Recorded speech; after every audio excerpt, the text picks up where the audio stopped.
এটা হলো আমার বাংলোর ভিতরে, এটাকে বাসর ফুল বলে। বাসর ফুল দেখতে যে আসলে এত সুন্দর, খুব সুন্দরভাবে ঝুলে ঝুলে আছে আমার বাংলোতে। এটা আমার বাংলোর সৌন্দর্যটাই আরও সৌন্দর্য করে তুলেছে। এত সুন্দর হয় ফুলটা, মানে আল্লাহর তৈরি সব কিছুই যে এত সুন্দর, এত অবাক করার মতো। আসলে বিভিন্ন জেলা টেলায় আমরা না ঘুরলে বুঝতামই না।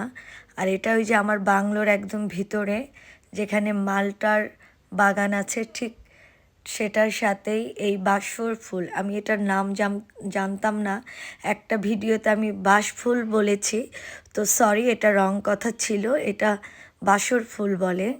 দেখেন ফুলগুলা আল্লাহর তরফ থেকে এভাবে তৈরি হয়ে এসেছে, কি সুন্দর করে ঝুলে ঝুলে আছে, দেখতে এত সুন্দর লাগছে।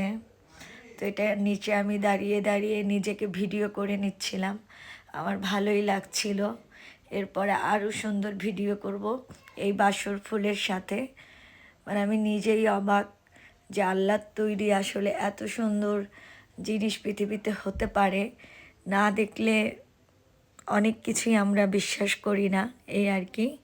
তো এটা আমি আপনাদের সবার সাথে শেয়ার করে নিলাম। বাসর ফুল খুবই সুন্দর, খুব সুন্দর করে চারিপাশে লতা লতার মতো হয়ে আছে। আমার বাবাটাকে নিয়ে ভিডিও করে ফেললাম।